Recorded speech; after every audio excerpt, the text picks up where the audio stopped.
நாம் இன்னைக்கு vegetable seeds for home garden என்னென்ன சீட்ஸ் வீட்டில் போட்டால் வளர்க்கலாம், மாடி தோட்டமாகட்டும் வீட்டு தோட்டமாக இருக்கட்டும், என்னென்ன சீட்ஸ் போடலான்னு பார்க்க போகிறோமா. இங்கே பாருங்கள், விதைகள்லாம் நான் கையில் வச்சுருக்கேன். இது தக்காளி விதைமா. இது என்ன விதைன்னு தெரியலம்மா. அதாவது முட்கள் மாதிரி இருக்குது. இது நான் எனக்கு தெரிஞ்சு முள்ளங்கி விதையாக இருக்கும்னு நினைக்கிறேன். சாட்டு சீப்பிட்டிகிட்ட கேட்டாலும் தெரியல. இது மிளகாய் விதமா. இது தர்பூசணி விதமா. இன்னைக்கு தான் போட போகிறேன். நமக்கு வருஷத்துக்கு 2 தர்பூசணி கொடுப்பாங்க. இது சொரக்காய் விதமா. சொரக்காய் விதை போட்டு வந்துடுச்சு. நேற்று எடுத்து மாற்றி நடவு செஞ்சுட்டேன். இது வெண்டைக்காய் விதமா. வெண்டைக்காய் விதை போட்டு 4 செடி 2 காஞ்சி போயிடுச்சு. இப்போ திரும்ப போட போகிறோம்மா. இது சிகப்பு காராமணிமா. சரிங்களா, சிகப்பு காராமணி.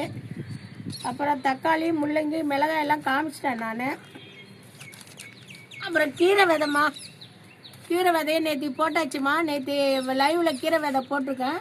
அப்புறம் இங்கே பாருங்கள், இந்த விதைகளை தான் கொத்தவரங்காய்மா. இது நேற்று ஒரு செடி எடுத்து நட்டோமா. இல்லை கொத்தவரங்காயை காய்ச்சி போச்சு. ஒரு 10 காய் காய்ச்சிருக்கு. இன்னும் இதை மாற்றணுமா. நேற்று நேரம் இல்லை. இங்கே பாருங்கள், இது ஒரு சொரக்காய். சரிங்களா, இங்கே பாருங்கள் மிளகாய் விதை.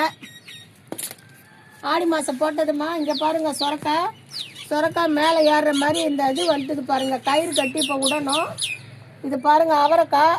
இது 6 மாத தாவரமா. 6 மாத தாவரம். லாஸ்ட் இயரே நம்மக்கிட்ட இருந்தது. இந்த கீரை விதையும் காட்டிடுறேம்மா.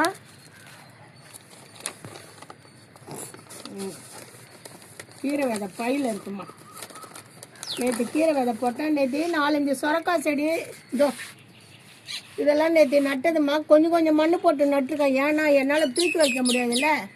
நம்ம வைக்கும்போது வைக்க வேண்டிய இடத்துல வச்சுட்டு நம்ம மண் போட்டுக்கலாம் அப்படின்னு சொல்லி கொஞ்சம் கொஞ்சம் தூக்குற மாதிரி போட்டு நட்டுருக்கேன். நேற்று தக்காளி, மிளகாய், ஒரு ட்ராகன் ஃப்ரூட்டு ட்ரம்மில் வச்சுருக்கேம்மா.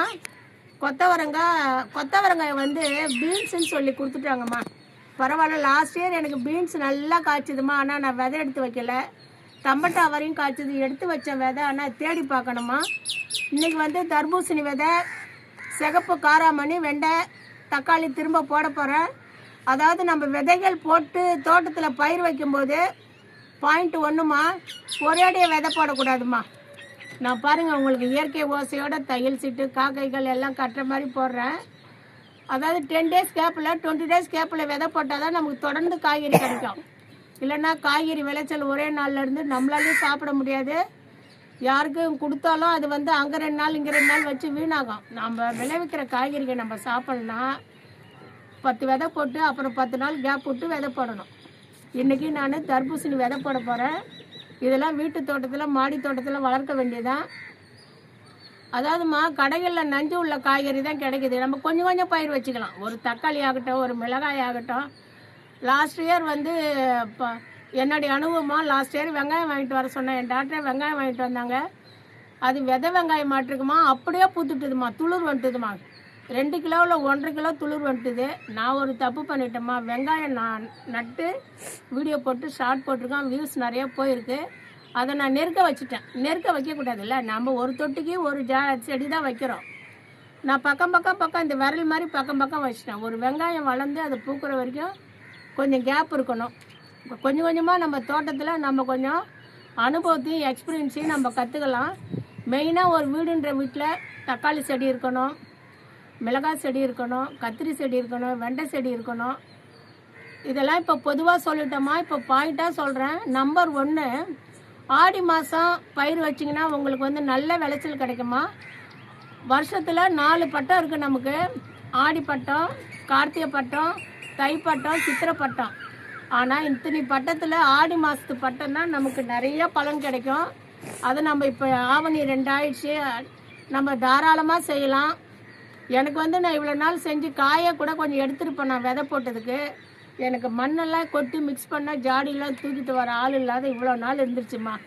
தெய்வாசனமாக ஒரு 2 நாளைக்கு முன்னே தான் ஆள் மண்ணை கொட்டினதுக்கப்புறம் 2 நாள் காற்று ஓடிச்சுன்னா அதை சேரில் உட்காந்து ஸ்டூலில் உட்காந்து நம்ம போட்டுக்கலாம். அதில் ஒன்றும் பிரச்சனை இல்லை.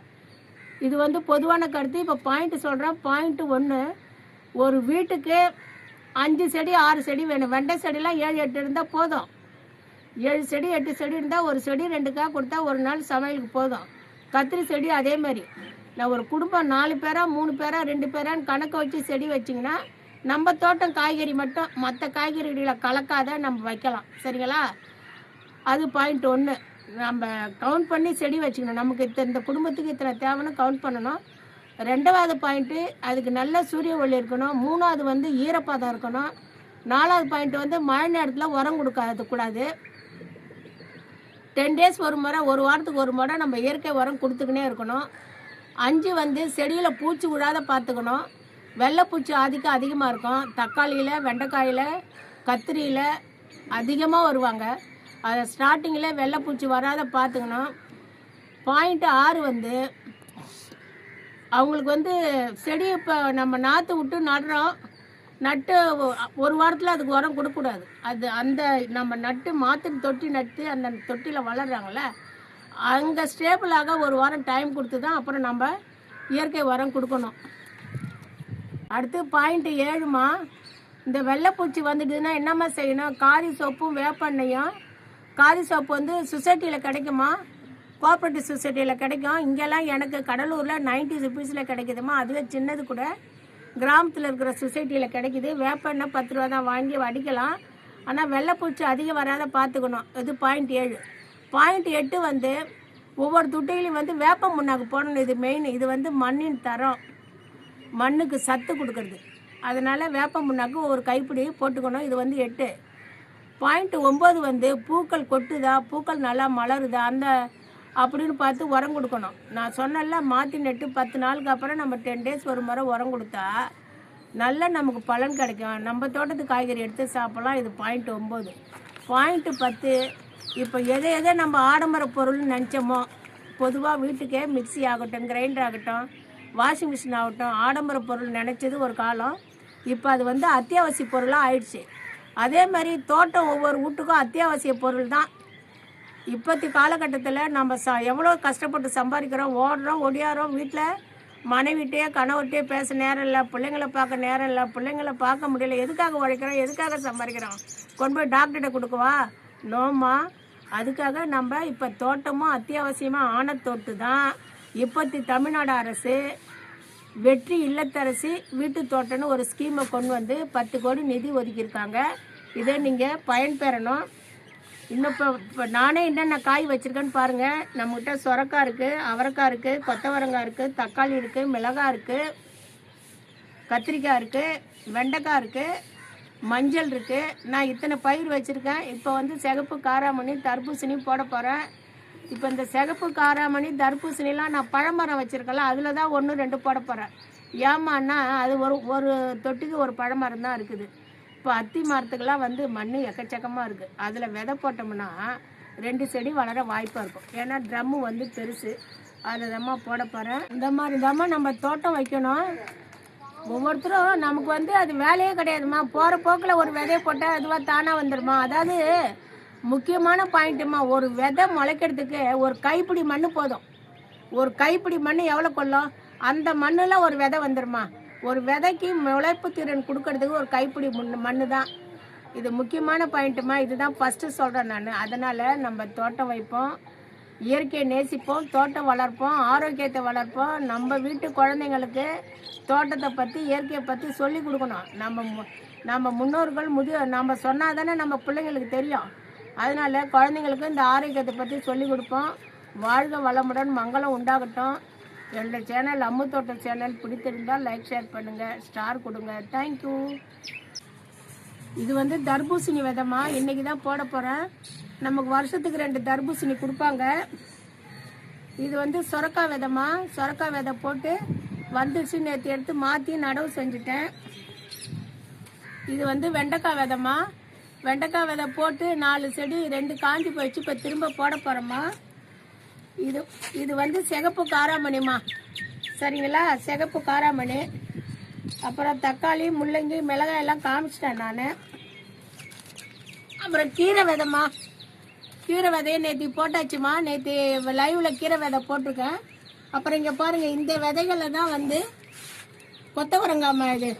நேற்று ஒரு செடி எடுத்து நட்டோமா, இல்லை கொத்தவரங்காயே காய்ச்சி போச்சு. ஒரு 10 காய் காய்ச்சிருக்கு.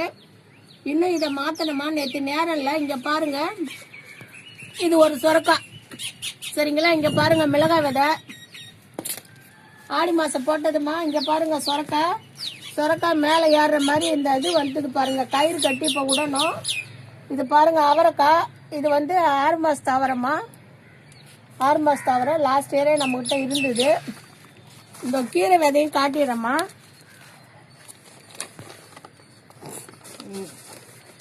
கீரை விதை பையில் இருக்குமா. நேற்று கீரை விதை போட்டேன். நேற்று 4-5 சொரக்காய் செடி இதெல்லாம் நேற்று நட்டதுமா. கொஞ்சம் கொஞ்சம் மண் போட்டு நட்டுருக்கேன். ஏன்னா என்னால் தூக்கி வைக்க முடியாதுல்ல. நம்ம வைக்கும்போது வைக்க வேண்டிய இடத்துல வச்சுட்டு நம்ம மண் போட்டுக்கலாம் அப்படின்னு சொல்லி கொஞ்சம் கொஞ்சம் தூக்குற மாதிரி போட்டு நட்டுருக்கேன். நேற்று தக்காளி, மிளகாய், ஒரு டிராகன் ஃப்ரூட் வந்து ட்ரம்மில் வச்சுருக்கேம்மா. கொத்தவரங்காய் வந்து பீன்ஸுன்னு சொல்லி கொடுத்துட்டாங்கம்மா. பரவாயில்ல, லாஸ்ட் இயர் எனக்கு பீன்ஸ் நல்லா காய்ச்சதுமா. ஆனால் நான் விதை எடுத்து வைக்கல. டம்பட்டா வரையும் காய்ச்சது, எடுத்து வச்ச விதை. ஆனால் தேடி பார்க்கணுமா. இன்றைக்கி வந்து தர்பூசணி விதை, சிகப்பு காராமணி, வெண்டை, தக்காளி திரும்ப போட போகிறேன். அதாவது நம்ம விதைகள் போட்டு தோட்டத்தில் பயிர் வைக்கும்போது பாயிண்ட் 1மா, ஒரேடியே விதை போடக்கூடாதுமா. நான் பாருங்கள் உங்களுக்கு இயற்கை ஓசையோட தையல் சீட்டு, காக்கைகள் எல்லாம் கட்டுற மாதிரி போடுறேன். அதாவது 10 டேஸ் கேப்பில் 20 டேஸ் கேப்பில் விதை போட்டால் தான் நமக்கு தொடர்ந்து காய்கறி கிடைக்கும். இல்லைன்னா காய்கறி விளைச்சல் ஒரே நாளில் இருந்து நம்மளாலையும் சாப்பிட முடியாது. யாருக்கும் கொடுத்தாலும் அது வந்து அங்கே 2 நாள் இங்கே 2 நாள் வச்சு